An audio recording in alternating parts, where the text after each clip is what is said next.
Welcome back to Kibla Ahmed Art, guys. G-Man out here in Singapore. Hope you guys are well. I'm joined by special guest Punisher, and I'm all Punished out for the Punisher Season 2, Netflix Punisher Season 2 review. It's going to be a quick review. I'm not going to go into crazy details, but I'm going to make it short and sweet, stuff that I loved and stuff that I didn't like. And there will be spoilers, so spoiler alert, guys. If you haven't seen it, then lock this off now. Alright, I'm going to get into it.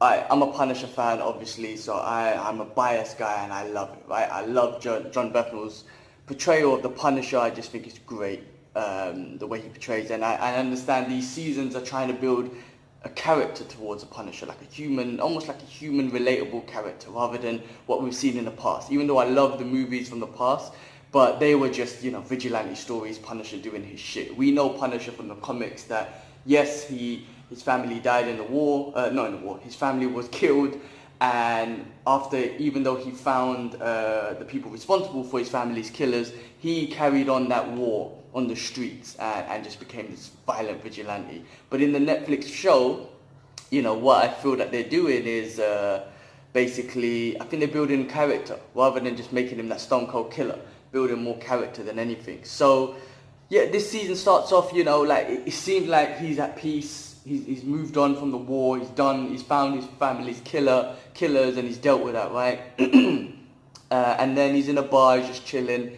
You almost feel like he's moving on, meeting other women, all that sort of stuff. He's got the battle van, and he's using that to just kind of travel around. So he's basically a traveler. He sees this girl in trouble, and that's the Punisher instincts coming in. When he sees a young girl in trouble, or anyone in trouble, he has to get involved. That's the Punisher that we know, I guess. But he gets involved in a bit more emotional sort of way, I guess.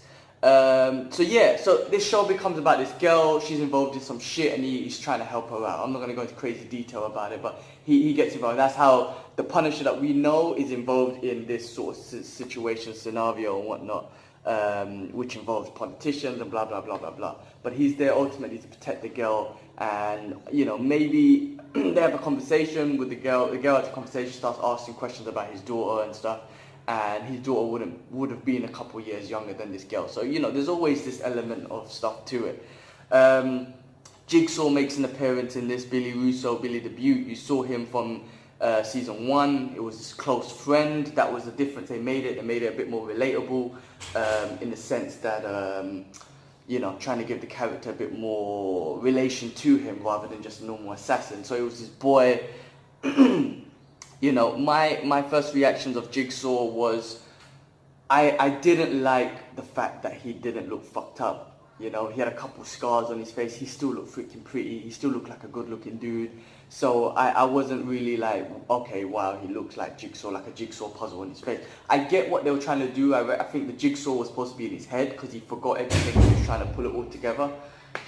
Trying to put all the memories together because he forgot what he's done, to Frank Castle and in the past, and everyone, shooting Agent Madani in the head. He's forgot everything basically, but he knows some fucked up. He knows he's done something fucked up for him to be in his position. So he still has sympathy. It has sympathy in the sense that he still thinks he's calling Frank Castle brother and stuff like that. They still think they're brothers, but he killed Frank Castle's family, so he ain't fucking with him.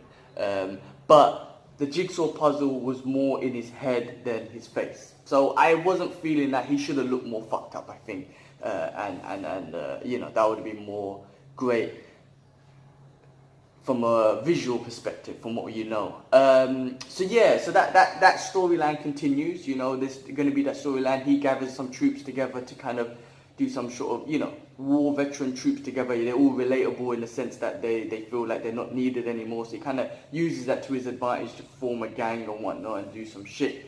Punisher obviously gets involved because Russo's involved and stuff. So he wants to get Russo back. So that's another storyline that's in it, and then you still got the storyline that he's following, which is with the girl, which involves some other characters. There was this one priest guy who was just a badass dude. I think he was old ex-military as well. But again, what I loved about, I'm just moving on, what I loved about the Punisher, this priest guy was doing this shit, again, spoiler alerts, because the politician's family, basically, this kid had pictures of this politician who was kissing some man so it would have fucked up his reputation, you know, all that sort of stuff, right? So that was kind of premises of what the girl has and what they're trying to get. So they've hired this priest dude to kind of get all that stuff back and kill all the witnesses and everything. Anyway, Punisher and this guy goes back and forth for ages. He's a military special trained guy as well, so it's a great sort of battle between them throughout the whole season. At the end, we find out, and Punisher also finds out that they have his kids, which is why he's doing it, which is why he doesn't stop. And obviously because of what Punisher's gone through, he sympathizes with that. So, spoiler alert, he doesn't kill the guy. He kills the politician's family or the parents who have the kids in hostage and whatnot, and he gets his kids back. I mean, he sympathizes for that. Punisher, they give him a heart.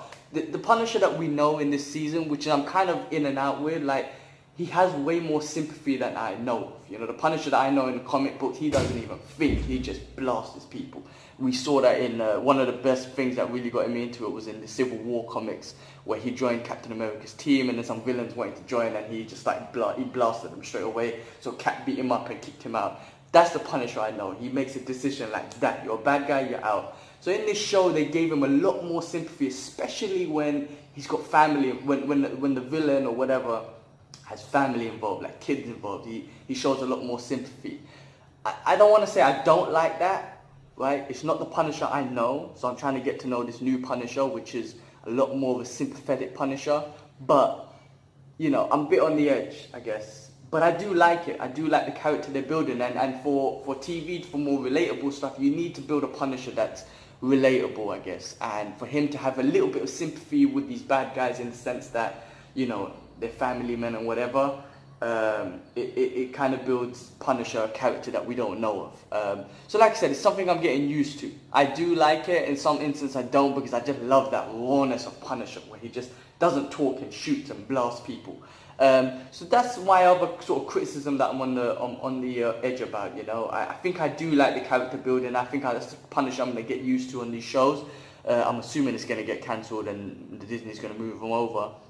But I do miss the war Punisher that I know, who just, you know, has no sympathy. His family, he kills people with the same non-sympathy that his family was killed with. You know what I mean?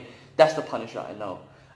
So yeah, overall, I mean, I definitely, biased Punisher fan, I love it. Love the show, love the character building, love the different sort of Punisher that we're getting. What at the very, very end of the season, very, very end, the last very clip is the Punisher that I was talking about, the Punisher that I love. So in the show, they're kind of portraying that he's done with the war, he's done with the streets. At the end of the season, they show that actually he's not done and he becomes a Punisher. I mean, during the season, you get a point where he's kind of gone back to his family's grave, and he has like a moment and whatnot. And he comes back and he kind of realizes, or he expresses that, I am the Punisher, this is me. So I think they kind of go off, damn man, freaking doors opening and closing and shit. They kind of going off the essence of like, he's understanding that he was a Punisher before his family got killed. He just needed that to bring it out, basically. And in some of the comics, they reveal that, you know, some of the comics that I've read, that they reveal that he was a Punisher way before his family was killed. He just needed that to just drive him. So in this season, they showed a little bit of that. He admits it. I am this guy. I am the Punisher. So at the end of the season, that very end, they finish off with a very cheesy clip, but it's the clip that I love. It's the Punisher that we love. He organizes two gangs, street gangs, to meet together. They all kind of beef and say, what are we doing here, what are we doing here? He just comes out of nowhere, has the trench coat on that we've seen in the comics, the double guns, it was the double machine guns, and just blasts everyone. It was a very cheesy scene for this show. However, it was the most perfect Punisher scene that I've seen, that I loved from the comic. So that was epic. I love that. So yeah, guys, you know, I'm not going to go on too much. I've already gone far enough. But that was my review. I love it. I give it, you know, a high rating because I'm a Punisher fan, and I'm getting to know this new Punisher character. Hoping that Disney carry on with John Brethnall and carry on this sort of Punisher portrayal and do more mergers with Daredevil and stuff. That's what I want to see. But guys, thank you so much for watching. Thank you so much for your feedback and everything, liking and disliking, and also comments and feedback. Appreciate it. That was my review of The Punisher. Peace.